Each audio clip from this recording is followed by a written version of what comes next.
কৃষ্ণ ও হৰি ও ৰাম প্ৰহ্লাদ চৰিত পঞ্চম কীৰ্তন গতি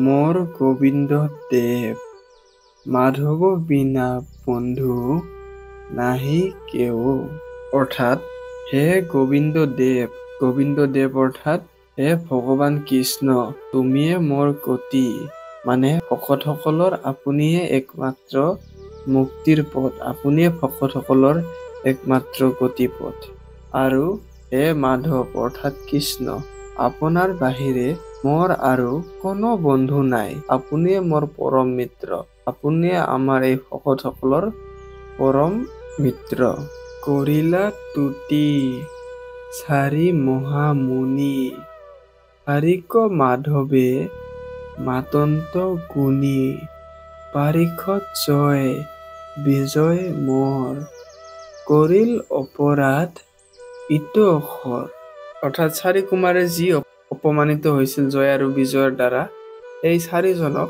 কৃষ্ণই পৰম জ্ঞানী বুলি আখ্যা দিলে পৰম জ্ঞানী বুলি ক'লে সেই চাৰিজনক আৰু কৃষ্ণই ক'লে মোৰ দুৱাৰপাল পাৰিষত জয় আৰু বিজয়ে আপোনালোকক যি অপৰাধ কৰিছে এইটো বহুত ডাঙৰ অপৰাধ বুলি কৃষ্ণই ক'লে বিহিলা উচিত দণ্ড ইহাক কদৰ থিলা দুৱ আতি আমাক সেৱকে যদি কৰে অপকাৰ পাৱৈ অপযশে স্বামীক তাৰ আৰু চাৰি কুমাৰে ক'লে এই জয় আৰু বিজয়ে যি আমাক অপমানিত কৰিছে এই অপমানিত কৰাৰ বাবে জয় আৰু বিজয়ক উচিত দণ্ড দিয়াটো অতি আৱশ্যক আৰু যদি সেৱকে কোনো এটা ভুল কৰে তেন্তে সেৱকজনৰ স্বামীয়েও এই ভুলৰ সমান ভাগী হয় এই কথাষাৰ চাৰি কুমাৰে কৈ আছে খমীয় মোক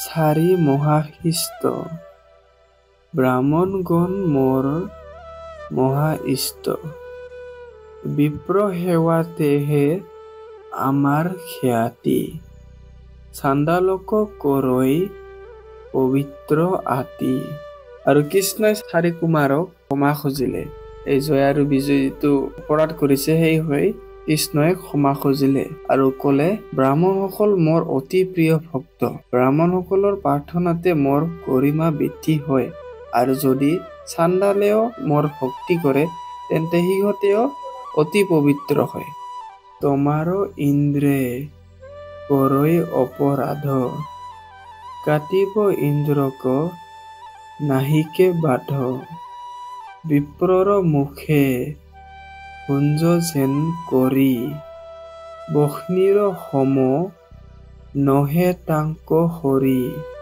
যদি তোমাৰ ইন্দ্ৰবিলাকে অপৰাধ কৰিছে অৰ্থাৎ জয় আৰু বিজয়ৰ পঞ্চ ইন্দ্ৰবিলাকে যদি অপৰাধ কৰিছে সেই চাৰি কুমাৰক চিনি পোৱাত যদি ভুল কৰিছে তেন্তে মই অৰ্থাৎ কৃষ্ণই কোনো সংকোচ নকৰি সেই ইন্দ্ৰবিলাকক শাস্তি দিম আৰু ব্ৰাহ্মণে যি তেওঁলোকৰ ভক্তিৰে যিকোনো বস্তুৱে হওক বা কোনো দান দিয়ে সেই দানটো কোনো এটা হোম যজ্ঞৰ কৰিও অতি পবিত্ৰ হয় মানে সেই দানৰ পবিত্ৰতাটো কোনো এটা হোম যজ্ঞৰ কৰিও অতি পবিত্ৰ হয় আমাৰ তনু যত বিপ্ৰ গণ দাসম্বাৰ দ্ৰোহ চিন্তে যি চন যমৰ দূতে কৰৈ তাক দণ্ডি গৃধ গণে খাই মাংসক চিন্দি মোৰ ব্ৰাহ্মণ ভক্তসকল যিমানে মোৰ শৰীৰত বিলীন হৈ আছে মানে যিমানে এই ব্ৰাহ্মণ ভক্তসকল আছে কৃষ্ণৰ শৰীৰত যিবোৰ বিলীন হৈ আছে সেই ভক্তসকলক সেই ব্ৰাহ্মণসকল যোনে অপমান কৰে সেই ব্ৰাহ্মণসকলক সেই লোকসকলে মৃত্যুৰ পিছত যমৰাজৰ দূতে সেই লোকসকলক দণ্ডিত কৰে আৰু নৰকত থকা যিবোৰ মাংসভোজী পশুবোৰ থাকে সেই পশুবোৰে সেই লোকৰ দেহৰ মাংস ছিৰ্বিন্ন কৰি চবাই খায় পাৰন্ত গালি যদি বিপ্ৰে আখি প্ৰণাম কৰৈ চিত তাংক হাঁহি সমুদ্ৰী প্ৰবোধ হৈ সাধু বচনে কৰিলেক বৈশ্য মকহিজনে। যদি মোক কোনোবা ব্ৰাহ্মণে গালি দিয়ে বা কিবা কথা বেয়াকৈ কয় মোক, তেন্তে মই অৰ্থাৎ কৃষ্ণই এই ব্ৰাহ্মণজনক হাঁহি হাঁহি প্ৰণাম কৰিব আৰু ভাল কথা কৈ এই ব্ৰাহ্মণজনৰ খং শান্ত কৰিব। আৰু সেইধৰণে ব্ৰাহ্মণে কৃষ্ণক ভক্তিৰ দ্বাৰা বৈশ্য কৰে। আৰু সেই ধৰণৰ ব্ৰাহ্মণবিলাকে যিবিলাক তেওঁ আচৰণ কৰে, যিবিলাক তেওঁ কৰ্ম ভক্তি কৰে, এইবিলাকে কৃষ্ণক অতি আনন্দিত কৰি পৰম ভক্ত হিচাপে বৈশ্য কৰে। পাৰিষদ জয় বিজয় দুই তমাশাৰ সাপে অসুৰ শুই দুনাই বৈকুণ্ঠক শান্তে আশক হেন অনুগ্ৰহ কৰিয় মোক। মোৰ পাৰিষদ জয় আৰু বিজয় আপোনালোকৰ অভিশাপত অসুৰ ৰূপত পৃথিৱীত জন্ম ল'ব।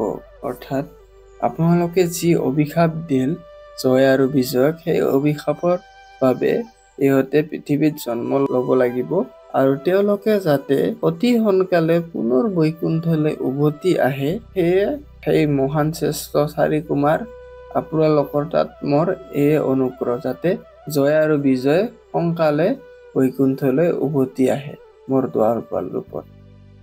আচন্ত হৱে যদি খেদ চিত্তি কৃষ্ণ বাক্যামৃতে হৈল তৃপ্তি। কৃষ্ণৰ বাক্যক কৰি বিচাৰ নুবুজিলা কিছু আশয় তাৰ। যদিও চাৰি কুমাৰ খঙত আছিল, কিন্তু কৃষ্ণৰ সেই বাক্য শুনি, সেই কথা শুনি কৃষ্ণৰ তেওঁলোকৰ মনটো অতি শান্ত হৈ পৰিল আৰু তেওঁলোকে কৃষ্ণৰ সেই কোৱা কথাখিনি এবাৰ বিচাৰ কৰিলে আৰু যদিও সম্পূৰ্ণ কথাখিনি বুজি নাপালে সিহঁতে। মিলিল আনন্দ দ্ৰবিল চিত্ত লতক শ্ৰৱৈ তনু ৰোমাঞ্চিত। কৃতাঞ্জলি কৰি কৃষ্ণক চাই মাতন্ত চাৰিয় মুনি দুনাই। চাৰি কুমাৰৰ অন্তৰখন অতি আনন্দিত হ'ল। সেই কথাখিনি শুনি কৃষ্ণৰ চাৰি কুমাৰৰ অন্তৰখন অতি আনন্দিত হ'ল আৰু চকুৰ পৰা পানী ওলাবলৈ ধৰিলে আৰু সিহঁতৰ গাৰ নম্বৰ শিয়ৰি উঠিল। আৰু চাৰি কুমাৰে কৃষ্ণক চাই হাত জোৰ কৰি সুধিবলৈ ধৰিলে, কৃষ্ণৰ পিনে চাই হাত জোৰ কৰি সুধিবলৈ ধৰিলে যে এই কথাষাৰ আপুনি কি ক'লে প্ৰভু? অৰ্থাৎ একো সিহঁতে বুজি পোৱা নাই কি ক'ল।